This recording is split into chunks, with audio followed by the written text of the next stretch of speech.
आप लोग ईद क्यों नहीं मनाते हैं? ईद के लिए इन्होंने क्या कहानी बनाई है कि अरे मुस्लिमों ने तो हम पे बहुत अत्याचार किया, हमारी बहू-बेटियों को लूट लिया, उन्होंने मुस्लिम बना दिया, ये कर दिया, वो कर दिया, नफ़रतें भरी ना, तभी तो आप नहीं मनाते। तो भाई साहब मेरा यही सेम सवाल आपसे है कि जब आपके ऊपर भी इसने इतना अत्याचार किया है, तो आप क्यों मनाते हो? सेम यही क्वेश्चन आप पर है मुझे। लोगों को ये सोचना चाहिए कि जो बंदे हमें खाने-पीने नहीं देते थे, साथ नहीं वो हमारे साथ होली क्यों खिलवा रहा है हमको? इसमें हमारे देवी-देवता कहाँ आ गए आज अचानक से? ये सारे प्रश्न खड़े करने होंगे तभी इसका उत्तर मिलेगा।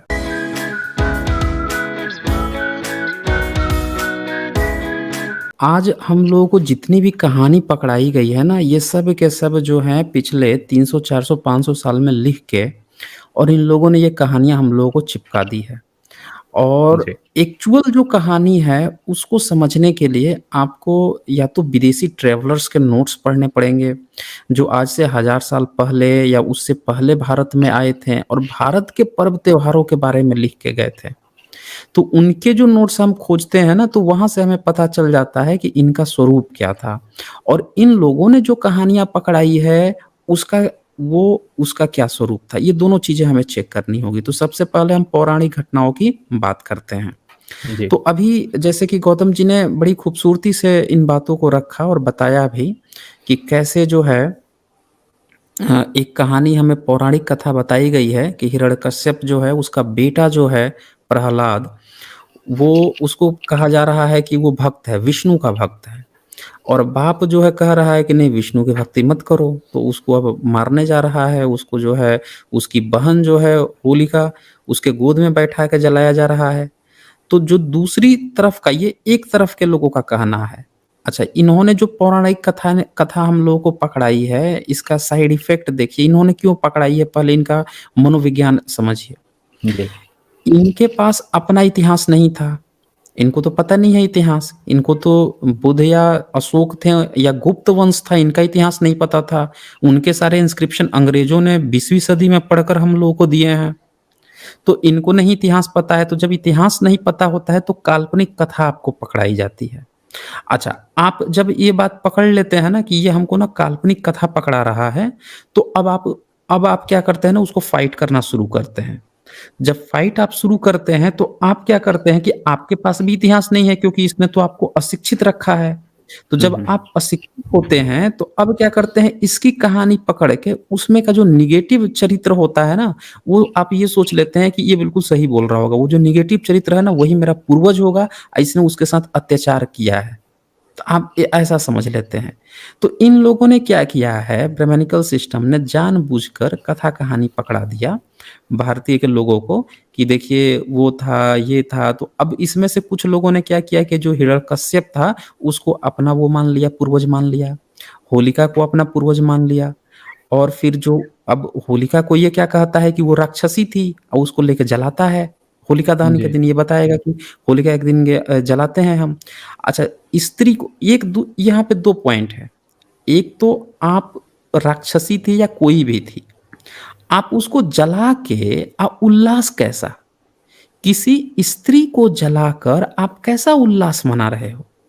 क्या ये सही बात है? आज हम मान लेते हैं ये स्त्री को जलाने वाली बात तो भारत में कौन जलाता था? आप इनकी परंपराएँ देखिए, ये पूरा विदेशी परंपरा पाया गया है ये चीज़।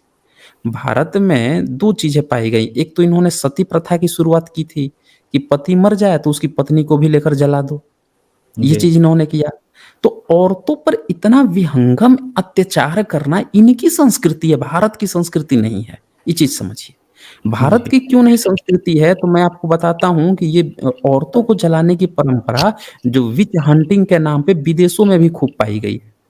तमाम तरह की आपको ऐसी मूवियाँ मिल जाएँगी, ऐसी वेब सीरीज़ मिल जाएँगी, ऐसे आर्टिकल्स मिल जाएँगे, ऐसी चीज़ें मिल जाएँगी वेल मेंटेन्ड डॉक्यूमेंट्स आपको मिल जाएँगे, जिसमें विदेशों में औरतों पर कुछ कि ये जादू टोना करती है आरोप लगाकर और उसको जो है जला देते थे।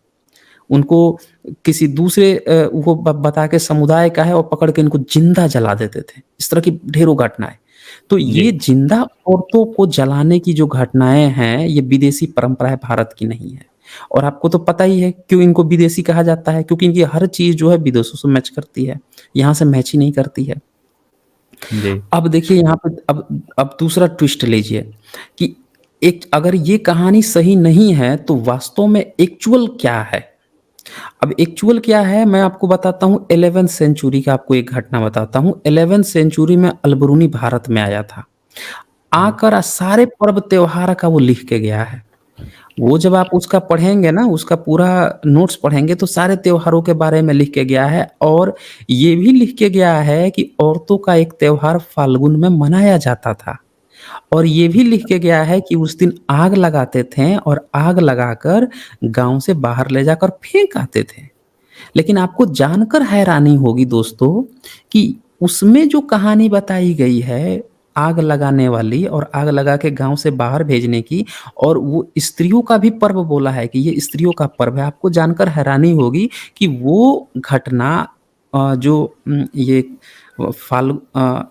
ये फाल्गुन पूर्णिमा के दिन हम लोग जो मनाते हैं, इस दिन के लिए नहीं बोला है वो। इससे 15 दिन पहले वो 15वीं को बोल रहा है। फाल्गुन में अच्छा। जो 15वीं फाल्गुन है उस दिन बोल रहा है। शिवरात्रि जो मनाई जाती है आज की डेट में उससे 1 दिन पहले वो बोल के गया है कि उस दिन वो चीज़ मनाई जाती थी। ये औरतों का पर्व था इसमें मर्द का कोई रोल नहीं था।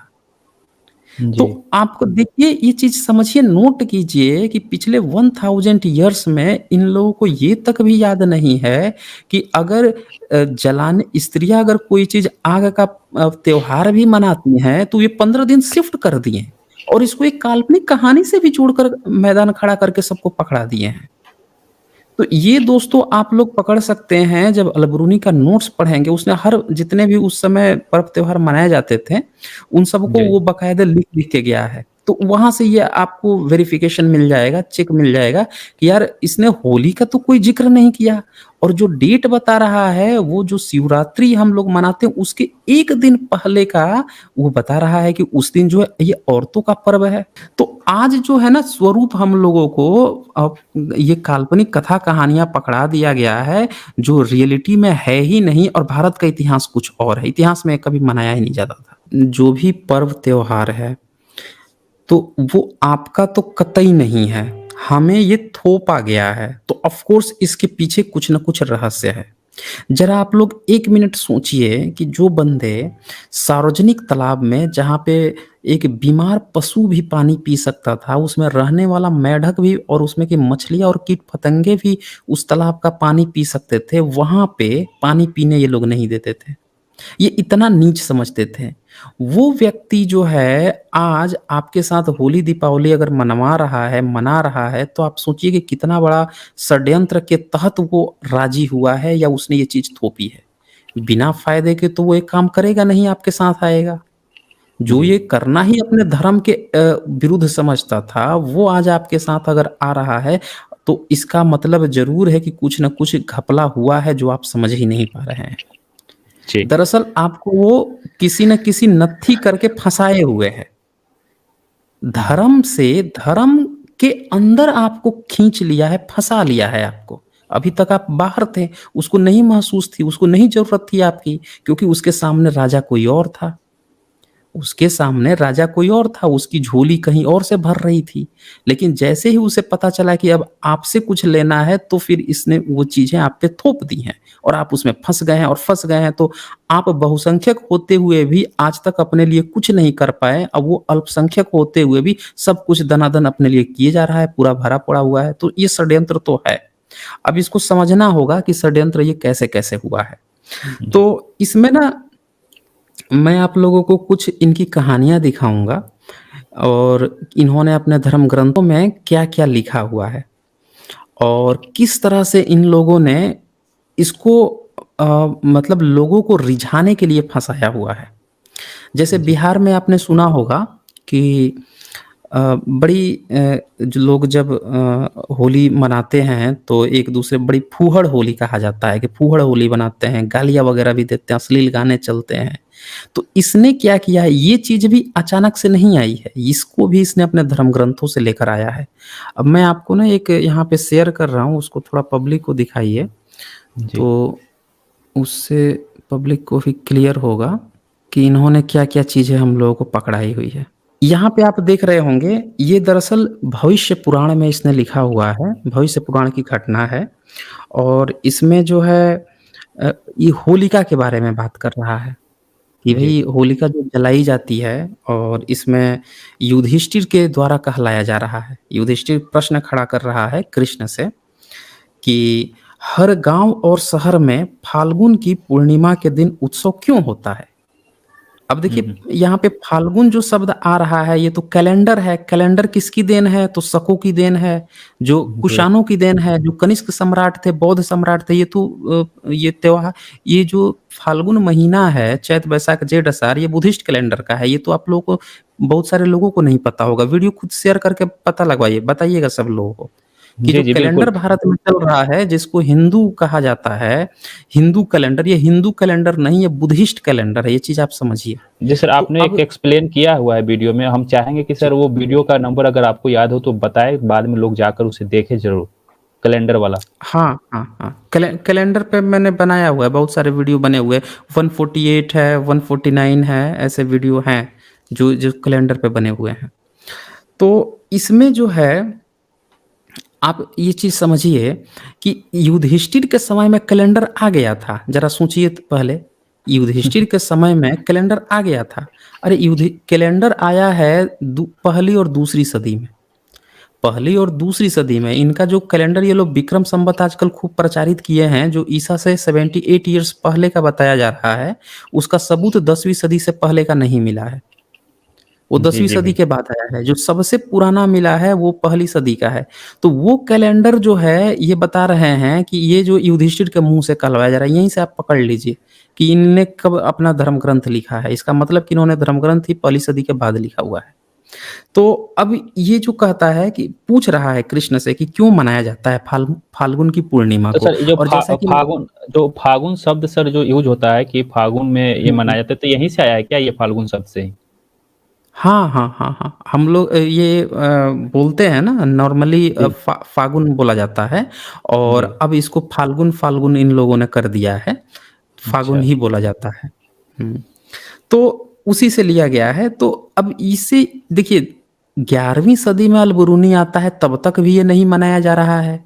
और आपने देख लिया कि कैलेंडर भी आया पहली सदी में, तो वहाँ पे कुछ और चर्चा चल रही है। युधिष्ठिर के मुँह से फाल्गुन की पूर्णिमा के दिन होली मनाया जा रहा है। यानी कि ये पूरा का पूरा इन लोगों ने 11वीं सदी के बाद ही लिखा है।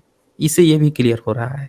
तो अब यहाँ पे ये जो पूछता है और आगे क्या कहता है कि इस दिन किस देवता की पूजा होती है और क्या किया जाता है? तो कृष्ण अब इसका उत्तर दे रहे हैं। कृष्ण जो हैं इसका उत्तर दे रहे हैं, कह रहे हैं कि सतयुग में रघु नाम का एक श्रेष्ठ राजा था। एक दिन उसकी प्रजा ने उसके पास जाकर हाहाकार किया और त्राही-त्राही कहने लगी। लोगों ने कहा, हमारे घरों में ढूंढा नाम की राक्षसी दिन-रात बच्चों को तंग करती है। हमने कई तरीकों से उसे भगाना चाहा, पर वह हमारा पिंड नहीं छोड़ती।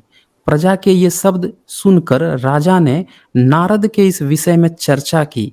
नारद ने कहा, हे राजन, आज पूर्णिमा है, अब सर्दी समाप्त हो गई है। इनका निंजा टेक्निक देखिए कि एक राक्षसी है ढूंढा नाम की, वो बच्चों को तंग कर रही है।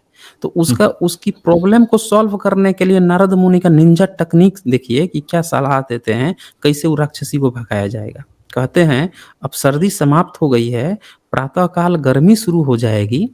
अब बच्चे जो हैं लकड़ी की बनी तलवारें लेकर योद्धाओं की तरह प्रसन्न होकर चलें।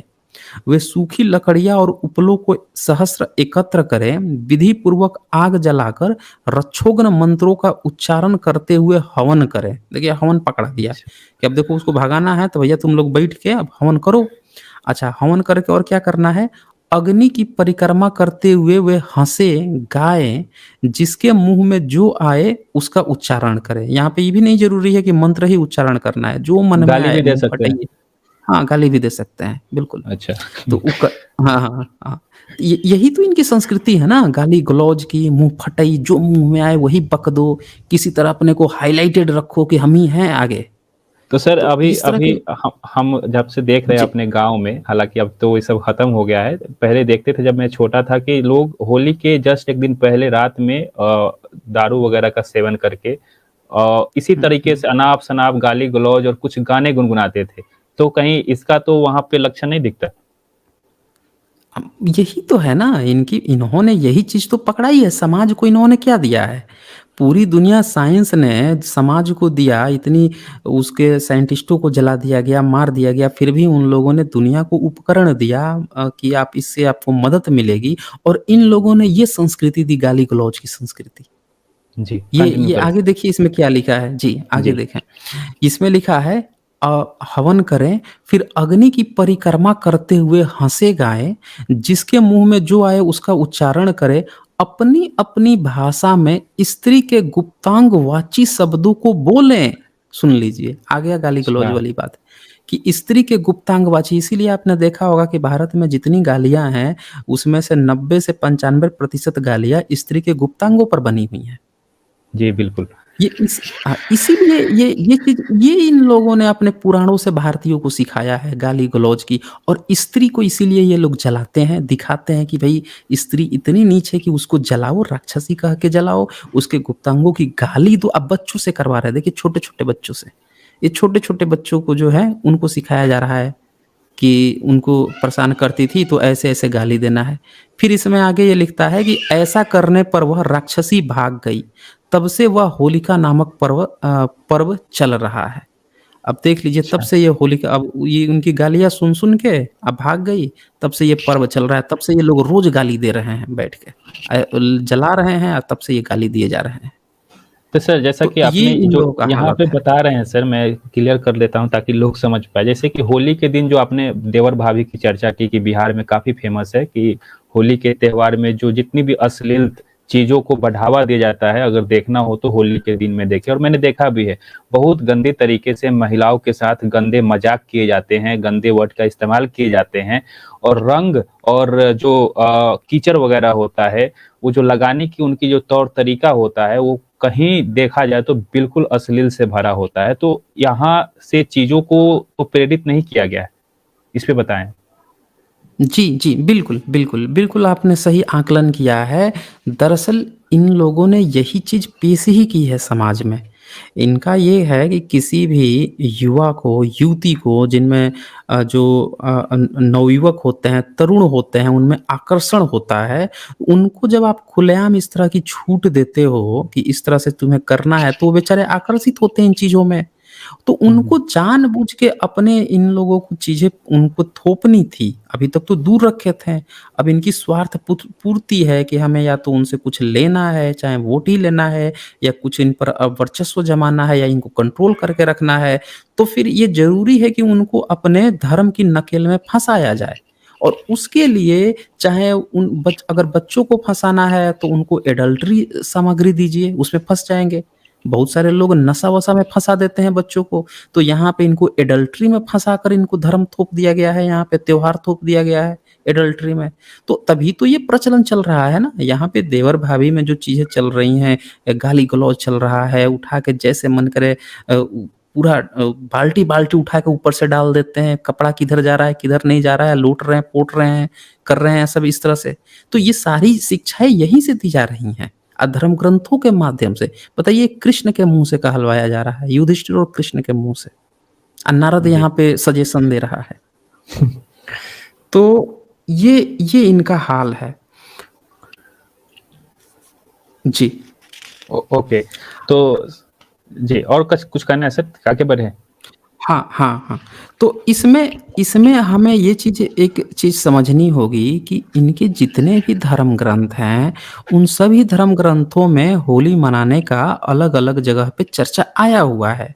लेकिन कहीं पे भी एग्ज़ैक्टली जो चीज़ें 10वीं 11वीं सदी से पहले थीं, वो मैच ही नहीं करती हैं।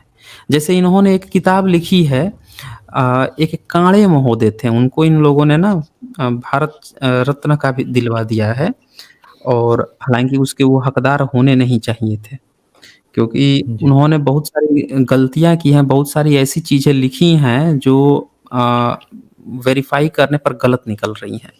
तो गृह धर्म सूत्र उनसे लिखवाया गया है। वो विद्वान नहीं थे, या लिखवाया गया है। तो इन लोगों ने ये दिखाने, उन्होंने उनसे ये लिखवा दिया गया है कि जो गृह धर्मसूत्र है, ये ईसा से 200-300 साल पहले की है। उनसे उन्होंने ये अपनी किताब में लिखा है। और उन्होंने उसमें क्या लिख रहे हैं कि उस समय भी जो है होलिका वगैरह मिट्टी के और आटे के वो बना-बना के पकवान बनते थे, ये बनते थे, इस तरह की बातें इन्होंने लिखी है।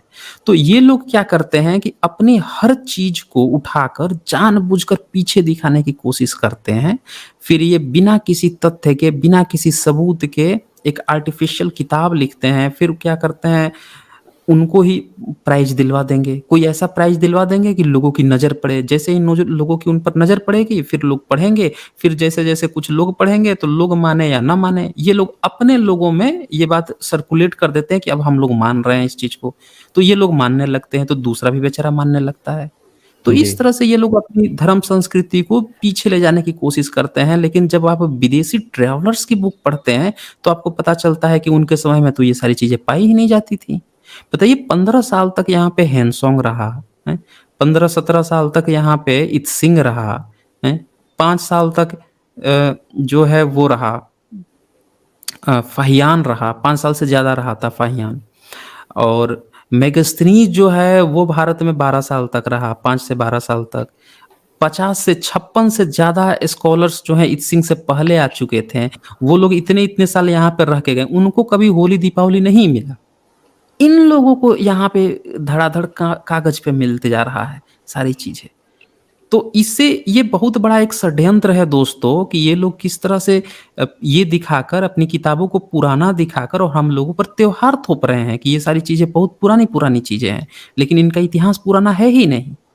ये बहुत नया है और ये नया बनाया गया है और हम लोगों पर थोपा गया है, ताकि हम लोग इस त्योहारों में फँस जाएँ। अच्छा ये मान लीजिए कि ये त्योहार में उसने अपने देवी-देवता को पकड़ा दिया। ज़रा सोचिए आप लोग इस इन त्योहारों जी, में ने अपने देवी-देवता के माध्यम से पकड़ा दिया। वो देवी-देवता तो हमारे थे नहीं कभी। अगर वो देवी-देवता हमारे होते हैं, तो हमको भी हक दिए होते कि भई तू भी बहुत ऊँचा है, पानी तुझे पीना है, वो लोग पानी नहीं पिएँगे, तू पानी पिएगा सार्वजनिक तालाब पे, तुझे खाना खाना है, हमें भी हक दिए होते। तो जब वो उस समय देवता काम नहीं आया, आज देवता काम आ जाएगा? तो हमें ना उनके देवताओं में फँसा दिया गया है, हमारे अपने महापुरुष छुप जाएँ, उनकी उपलब्धियाँ सामने ना आ जाएँ, तो ये सारी चीज़ें दबाने के लिए ये लोग जानबूझ के ये फँसाए हुए हैं। इसीलिए जो आपका प्रश्न था ना कि इसके पीछे का रहस्य क्या है? दरअसल यही वो सबसे बड़ा रहस्य है, कि हमें उनके ही आइकन्स जो काल्पनिक आइकन्स है, उसमें फँसा दिया गया है। एक्चुअल जो ओरिजिनल जो आइडेंटिटी है, हमारे जो पूर्वज हैं, जो बता के गए हैं, जो संघर्ष की बातें किए हैं, वो चीज़ें छुप जाएँ, दब जाएँ और हो भी रहा है। हो जी, भी जी। रहा है, बहुत सारे लोग उसी में मशगूल हैं, उनको पता ही नहीं है कि उनके साथ क्या हो रहा है, बिरादरी के साथ क्या हो रहा है, समाज में क्या चल रहा है। जी। जी, सर जैसा कि आपने बताया कि होली के त्योहार में अक्सर जो चीज़ देखा जाता है, आपने बहुत ही विस्तार तरीके से बताया। होली के त्योहार में सबसे पहली चीज़ गाली-गलौज नशे के हालत में जो अपशब्द शब्दों का प्रयोग, गाना बजाना, वो क्यों किया जाता है आपने बताया। अश्लीलता का प्रयोग क्यों किया जाता है, महिलाओं के साथ अश्लील हरकतें क्यों की जाती है, आपने इसके बारे में बहुत अच्छे से चर्चा की। लेकिन ये बताइए कि ये जो रंगों का त्योहार कब से और क्यों बना दिया गया? इसके पीछे क्या रहस्य होगा? जी, जी। ये भी बड़ा खूबसूरत सा सवाल है। देखिए, एक शब्द आपने सुना होगा कि लोग होली में रंग-वंग या ये सब तो फेंकते ही फेंकते हैं, इसके बाद से अबीर लगाते हैं घूम-घूम के। जी, जी। तो अबीर जो शब्द है ना, ये भारत का है ही नहीं, ये तो शब्द है अरबी-फ़ारसी का। जी। अबीर शब्द जो है, ये तो अरबी-फ़ारसी का है। तो अब हमें ये देखना होगा कि अबीर कब से, जब मुगल काल आए होंगे तभी से तो ये शब्द भी आया होगा ना, जब मुस्लिम भारत में आए होंगे, तभी तो ये आया होगा। जी, जी। हाँ, तो ये देखिए इस चीज़ को कि हमें जो है रंग त्योहार उसके बाद ही इसका मतलब पकड़ाया गया है।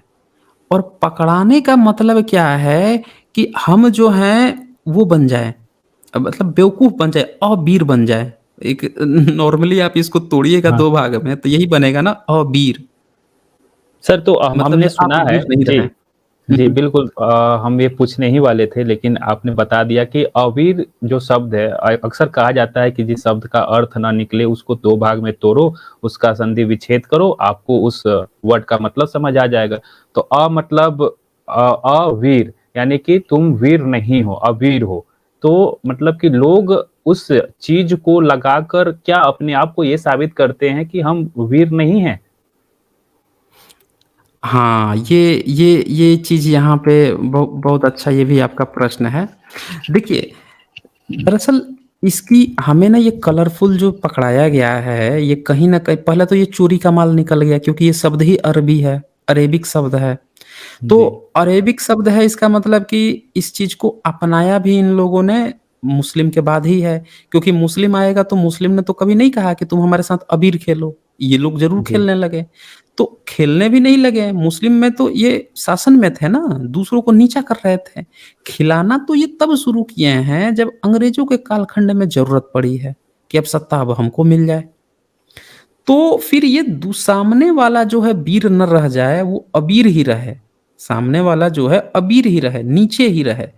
तो फिर उनको ये चीज़ें पकड़ाई गई हैं, ये धर्म का पूरा जो प्लान है ये पकड़ाया गया है। तो वो दोनों क्वेश्चन जो है ना आपका, पहला जो जी, प्रश्न है कि रंगों का हमें त्योहार कब से पकड़ाया गया, वो यहाँ से आता है। भारत में इस तरह से तो कभी पाया नहीं गया कलरफुल खेलने का, तो ये अंग्रेज़ों के बाद का ही है। और दूसरा जो ये आपका प्रश्न है कि अबीर गुलाल लगाने का मतलब कि तुम अब वीर नहीं रहे, तो बात सही है। एक तो गाँव में कहावत भी है कि भैया जो हाथ में चूड़ी पहने हो क्या, गुलाल लगा हुँ, दो। टिक दिए, माथा-वाथा सिंदूर लगाती है ना औरतों को, टिक देते हैं कि अब तुम गुलाम बन गई हो, लो तुम्हारे टीका लगा दिए हैं, तुम गुलाम बन गए, अब तुम घर में रहोगी, कहीं नहीं जाओगी, अब तुम हमारे काम करोगी, ये करोगी। तो ये गुलाल में करते क्या हैं, अबीर में करते क्या हैं, जाके टीका ही तो लगा रहे हैं चारों बगल। इधर लगा देते हैं, इधर लगा देते, टिक रहे हैं, अब तुम बेवकूफ़ बनो, बैठो यहीं पे, रहो आराम से। तो जी, कुल मिला के ये जो परंपराएँ हैं ना, ये सिग्निफिकेंस है, ये दिखाती है कि हमें जो है झूठा एक गर्व पकड़ा दिया गया है कि हम लोग कोई फेस्टिवल कर रहे हैं। दरअसल ये हम लोगों के पिछड़े होने का एक एहसास दिलाने वाला दिन ये होना चाहिए कि आज के दिन आखिर ऐसा क्या हुआ था कि हम लोग इतने पीछे थे, ये हमको क्यों पकड़ा है? इस पर सबको सोचने की ज़रूरत है। ये जी। पॉइंट इतना वो है, अहम है, लोगों को ये सोचना चाहिए कि जो बंदे हमें खाने-पीने नहीं देते थे, साथ नहीं, वो हमारे साथ होली क्यों खिलवा रहा है हमको? इसमें हमारे देवी-देवता कहाँ आ गए आज अचानक से? ये सारे प्रश्न खड़े करने होंगे, तभी इसका उत्तर मिलेगा। एग्ज़ैक्टली। सर तो मैं कहना चाहूँगा कि अक्सर अपने समाज के लोगों से मैं ये सुनता आया हूँ और जब भी अपने समाज के जो भी पढ़े-लिखे लोग हैं, जो तार्किक बात करते हैं, वैचारिक बात करते हैं, जिनके बातों में कुछ तर्क छुपा होता है और वो भी चाहते हैं कि अपने समाज को सही दिशा की तरफ ले जाया जाए, उनसे मैं अक्सर सुनने को मिलता है और मैंने आज की इस लाइव के लिए जब मैंने कुछ छानबीन की, तो मुझे ये पता लगा कि जैसा कि मैंने बताया कि होली के त्योहार के पीछे जो पॉपुलर अवधारणा है, वो यह थी कि ये हिरण्यकश्यप नाम का जो एक असुर राक्षस राजा थे, उनका बेटा एक प्रहलाद था और वो विष्णु के भक्त थे और जो कि हिरण्यकश्यप को पसंद नहीं था कि वो इस तरह का पूजा-पाठ और किसी का भक्त बना रहे। तो हिरण्यकश्यप अपने बेटा को मरवाने की साजिश करते हैं और होलिका जो हिरण्यकश्यप की बहन होती है, उनको बुलाया जाता है और उसको गोद में रख के जलाने की प्रक्रिया शुरू की जाती है। उसी में यहाँ से कुछ नया चीज़ हमने रिसर्च किया, लोगों पॉपुलर चीज़ है ये, बाकी लोगों को पता होगा और आपने भी ज़रूर सुना होगा। ऐसा वहाँ पर पॉइंट को ट्विस्ट करके कुछ आगे ले जाया जाता है और बताया जाता है कि होलिका की शादी तय हुई होती है। होलिका का बारात आना होता है, तो होलिका अपने भाभी से यानी कि हिरण्यकश्यप की पत्नी से कहती है कि ये प्रहलाद कहाँ है? तो हिरण्यकश्यप की पत्नी बताती है कि वो विष्णु के भक्त थे और उसके बराबर पूजा करते थे। तो उनके पिता उसको घर से बाहर निकाल दिए हैं और उसको भगा दिए हैं घर से।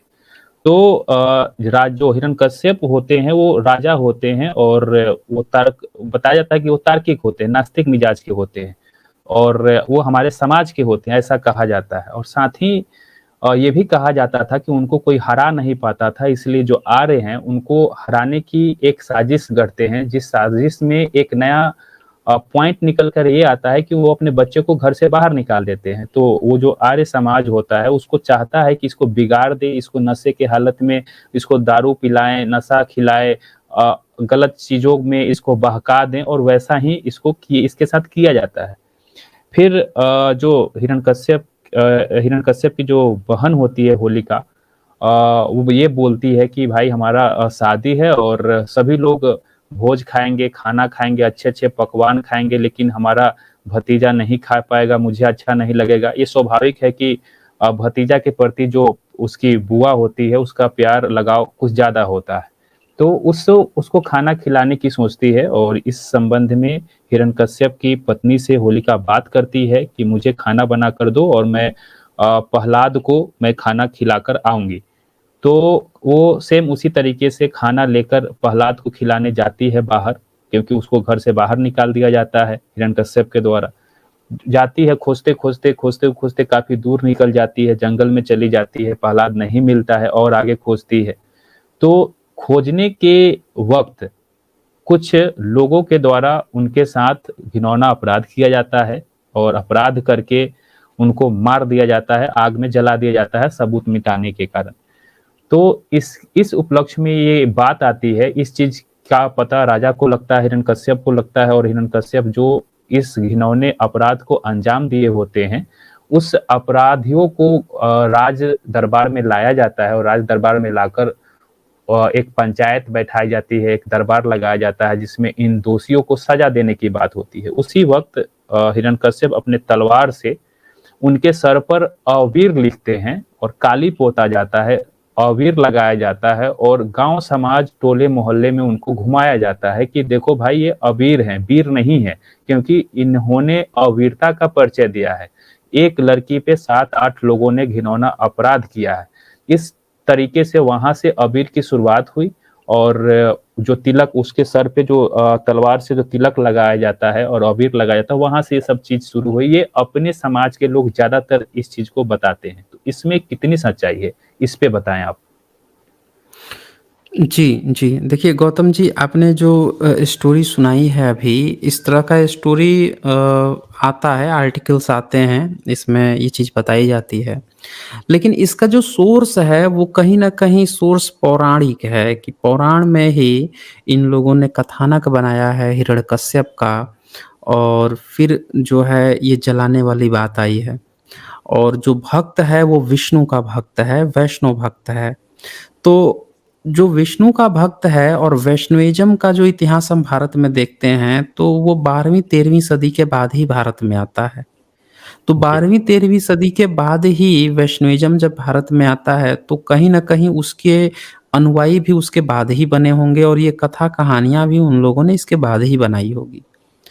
तो अगर एक पल के लिए हम मान भी लें कि ऐसा घटना कुछ घटा भी होगा, तो फिर उसका हमें ना कहीं न कहीं कोई एविडेंस खोजना पड़ेगा, प्रैक्टिकल, आर्कियोलॉजिकल, कहीं कोई एक हिंट्स मिलना चाहिए, कोई इंस्क्रिप्शन मिलना चाहिए कुछ, तो ये मिलेगा नहीं। तो जब नहीं मिलेगा तो एक्चुअल में हमें फिर तलाशना होगा कि फिर लोगों ने ये कहानी कहाँ से बनाई। तो ये एक न्यूटन्स का जो थर्ड लॉ है ना, क्रिया के प्रति प्रतिक्रिया, तो प्रिया वो जी। चीज़ें हैं। हाँ, अगर ये हमें ये कहानी बताते हैं कि हम एक स्त्री को जलाते हैं और वो असुर थी, तो सवाल ये है कि इनके धर्म ग्रंथों में असुर कौन है? इनके धर्म ग्रंथों में ये किसको असुर कहे हैं? इन्होंने कहा है कि इनके यहाँ तो सिर्फ़ 4 वर्ण हैं। 4 वर्ण है, ब्राह्मण है, क्षत्रिय है, वैश्य है, शूद्र है। शूद्र मतलब आज का जो पिछड़ा वर्ग है। अंत्यज है जो अछूत वर्ग है। तो फिर ये असुर कौन है? असुर किसको इन्होंने कहा है? जी बिल्कुल। इन्होंने शूद्र जो अगर कहा है, तो ये असुर लोग कौन है? तो इसका मतलब भारत के जो बचे हुए लोग हैं, अगर वो असुर हैं, तो इसका मतलब कि वो सीधे-सीधे कह रहा है कि हम एक असुर की स्त्री को जला रहे हैं। वो तो सीधे-सीधे कह रहा है ना, क्योंकि जी हर गली मोहल्ले में तो वो जलवा रहा है। तो बिल्कुल। तो यहाँ यहाँ से हमें समझना होगा कि भारत में कई ऐसे समुदाय हैं जो अपने को असुर भी लिखते हैं, कि हम असुर फैमिली से हैं। बहुत सारे लोग आदिवासी भाई हैं, वो अपने को मानते हैं कि हाँ, हम लोग असुर, हम ही को असुर कहा है इसने। तो फिर यहाँ से ये कहानी वो ज़रूर जब वो परोसेगा, तो लोग तो उसको मुद्दा बनाएँगे कि हाँ, तूने जलाया जी है, फिर हमारी स्त्रियों को जलाया है। तो ये क्रिया के प्रति प्रतिक्रिया है ये। जी, प्रतिक्रांति की ये कथा है ये, कि अगर तुमने इस तरह का कुछ किया है तो हम तो बिल्कुल ये एग्ज़ैक्टली फिर ये कहानी है। ये कहानी नहीं होगी कि विष्णु का भक्त अरे जब हमारा राजा है और उसकी बहन होगी, तो उसका बेटा जो है तुम्हारा गुणगान कैसे करेगा? वो हमारे अपने पूर्वजों का गुणगान करेगा ना। तूने क गलत कहानी पकड़ाई है, कहानी हम बताते हैं क्या कहानी है। तो फिर ये वाली जो कहानी आपने सुनाई है वो एग्ज़ैक्टली इन्होंने सुनाई होगी, कि ये घटना हुई होगी यहाँ। जी। जी। और ये यहाँ पे ये भी बात आती है जो ये मैं नाम भूल रहा हूँ, हरिद्वार या हरिदोई करके एक जगह है, जहाँ हुँ, के हुँ। ये राजा माने जाते हैं हिरण्यकश्यप। क्या ये सच है कि क्या इस तरह के नाम के कोई पहले राजा हुआ करते थे हरिदोई में? जबकि कहा जाता है कि हरिदोई यानी कि हरि मतलब किसी खास समुदाय का बोध होता है, और द्वार यानी कि उसके द्रोही हो, उसका मतलब कि विपरीत यानी उसकी गुलामी को ना मानने वाले। ऐसा भी अवधारणाएँ दिया जाता है, तो इसमें कितनी सच्चाई है? नहीं, देखिए भारत में जितना भी स्थान है, उनके नाम आज से 1000 ईयर्स पहले ना कुछ और नाम हुआ करते थे। पिछले जी, 1000 सालों में नामों का बहुत बदलाव हुआ है। बहुत सारे नाम जो मुस्लिम नाम भी आ गए हैं, एग्ज़ैक्टली लोग नहीं जानते हैं कि उससे पहले उसका क्या नाम था। तो जो ट्रैवलर्स हैं ना, बाहर से जो ट्रैवलर्स आते थे, तो जिन-जिन जगहों पे घूमते थे, वो उन-उन जगहों का नाम भी लिख के गए थे। तो आप अगर पढ़ेंगे ना हेनसोंग का, इत्सिंग का, फाहियान का, तो आपको एक भी ऐसा नाम नहीं मिलेगा, जो नाम आज की डेट उस समय उन्होंने लिया हो और एग्ज़ैक्टली वही नाम आज भी चल रहा हो उस जगह का, नहीं मिलेगा। जी, और वो इसलिए नहीं मिलेगा क्योंकि जब सभ्यताएँ बदलती है, दूसरे लोग आते हैं, शासन करते हैं, तो वो फिर अपनी एक नई कथा कहानी बनाते हैं। अपना नाम वहाँ पे अपनी चीज़ों को प्रैक्टिकल या हिस्टोरिकल दिखाने के लिए अपनी कहानी का जो नाम होता है, वो उस जगह पे थोप देते हैं। जैसे इन लोगों को देखिए कहीं पे भी एक पत्थर मिल जाएगा, अभी डायनासोर वाला एक घटना था ना कि जी, डायनासोर के जी। अंडे को इन्होंने शिवलिंग बनाकर पूजा करवा रहे थे। जी, जी, बिल्कुल। ये ये ऐसा ही गया तो पता चला कि ये तो डायनासोर का करोड़ों साल पुराना अंडा है ये। इसको बताओ शिवलिंग बना के ये पूजा कर रहे थे। अब बोल रहे हैं करोड़ों साल पहले की शिवलिंग है ये। तो ये लोग वैसे लोग हैं कि किसी भी चीज़ का जो है ना वो कर सकते हैं। तो हरदोई वाली जो बात है ना ये शब्द पहले नहीं पाया गया है। अच्छा, हरदोई जो है यूपी में है आई थिंक। हाँ, तो हाँ, वहाँ पे ये पाया नहीं गया है ये नाम और जब ये इन लोगों ने अपनी कथा कहानी बनाई है, तो इनकी तो आदत है। ये तो माइकल जैक्सन को भी नाम बदल के कर देंगे माइका लाल जैकिसन। इनका तो ये चल नहीं सकता है। अभी अमेरिका का जो प्रेसिडेंट है बाइडेन, उसको ये बोल रहे हैं कि बाइडेन जो है वो संस्कृत का वर्ड है, संस्कृत से उसका नाम बना हुआ है। तो ये वैसे धूर्त खिलाड़ी लोग हैं कि इनको एक लाइन दिख जाए ज़मीन पर खींची हुई, तो ये तुरंत ही एक पूरा कहानी बना देंगे कि यहाँ से 8 गज और इतने अंगुल दूर पर जाकर एक रथ था, उसमें 4 घोड़े लगे थे और ये रथ यहाँ से खींच के गया है वहाँ पे। ये खुद ही कहानी बना के जोड़ देंगे, बस इनको एक कोई लाइन खींची हुई दिख जाए। तो जी, इस तरह से ये लोग इस तरह की चीज़ें बना लेते हैं। ये लोगों ने क्या किया है, आप वहाँ पे देवघर जाएँगे, तो देवघर में आप देखिए जहाँ-जहाँ पे भारत में देव से लगे हुए शब्द हैं, वो सारे बुद्धिस्ट प्लेस हैं। देवघर आप जाएँगे, तो वो भी बुद्धिस्ट जगह है। कई कई जगहों का तो नाम ही देव से है। जी, तो ये सारे जहाँ-जहाँ देव शब्द है, ये सब इनके इलाके हैं। इनका इन्होंने ब्राह्मणीकरण करके अपना नामकरण किया है यहाँ पे, ये चीज़ हमें समझनी होगी। तो हरदोई वगैरह भी नामकरण है। अभी उन्होंने एक कहानी बनाई है देवबंद को लेकर कि रावण आ रहा था, रावण आया तो शिवलिंग वहाँ पे रख दिया और उसको वो लग गया मूत्र लग गई, अब लगा मूत्र करने। तो उन्होंने कहा था कि अगर तुम ज़्यादा देर तक मुझे रखोगे फिर वहीं पे रह जाऊँगा, तो वहाँ पे वो रह गए। तो अभी इसने क्या किया कि रावण के नाम पर 50 तरह के नाम हर जगह रख दिया, यहाँ पे मूत्र किया था तो ये कुंड बन गया, फिर वहाँ पे ठहरा था तो रावण के नाम पे ये रावण का घर है, रावण का ये जगह है, ये कुंभकर्ण का जगह है। इन्होंने बिहार में जो बक्सर जिला है उसको ताड़का का घर बना दिया है कि यहाँ पे ताड़का रहती थी। तो ये लोग वैसे लोग हैं ना कि अपने रामायण महाभारत की जो कथा कहानी है, उसको हकीकत बनाने के लिए उसमें जितने नाम थे जगह के, वो या तो इन्होंने उन जगहों के नाम उठा-उठा के उन जगहों के नाम करवा दिए या फिर उन जगहों के नाम उठा-उठा के अपने किताबों में डाल लिए। 2 में से 1 काम किए हैं ये। तो जी। ये लोग इस तरह से करके ना चीज़ों को बदल देते हैं और लोगों को मूर्ख बनाना बहुत आसान है क्योंकि ये माहौल बनाने में बहुत आगे हैं। इनसे आप माहौल बनाने को कहिए, देखिए है प्रतिशत इनका कम, लेकिन आप देखिए पूरे के पूरे भारत में जितने धार्मिक प्लेस हैं, सब पे यही बैठे हुए हैं। कैसे बैठ गए हैं? माहौल बनाने में आगे हैं। अभी नंदी को दूध पिलाना था, नंदी को इनको पानी पिलाना था, तो पिलवा दिया ना पूरे भारत में। इतने लोग साइंटिफिक बने घूम रहे हैं और बैठ के जो है दूध पिला रहे हैं नंदी को। 1995-96 में पिलवाया था गणेश को इन्होंने दूध। तब तो जी। इतना जागृति नहीं थी, आज इतनी जागृति होने के बाद से भी मैं देख रहा हूँ, अच्छा खासा पढ़ा-लिखा बंदा जो है, वो भी शेयर कर रहा है कि आज तो नंदी जी दूध पी रही थी। तो लोग कहते हैं साइंस की साइंस, देखो मूर्तियाँ भी एक दिन दूध और पानी पी लेती हैं। तो ये तो हाल है पढ़े-लिखे लोगों का। तो इसलिए हमें ये चीज़ ना ये सारे पर्सपेक्टिव को समझना होगा कि ये लोग जो है किसी भी जगह का नाम जो है अपने धर्म ग्रंथ से जोड़ लेंगे, उसको तोड़-ताड़ के वैसे बना लेंगे कि हमसे ही जुड़ा हुआ है और यहीं पे हुआ था। तो ये पूरी कहानी है इनकी। हम सभी को एक बात समझना होगा कि त्योहार कभी भी भारत के जो दबे पिछड़े लोग हैं, जो शोषित वंचित लोग हैं, उनके लिए त्योहार है ही नहीं।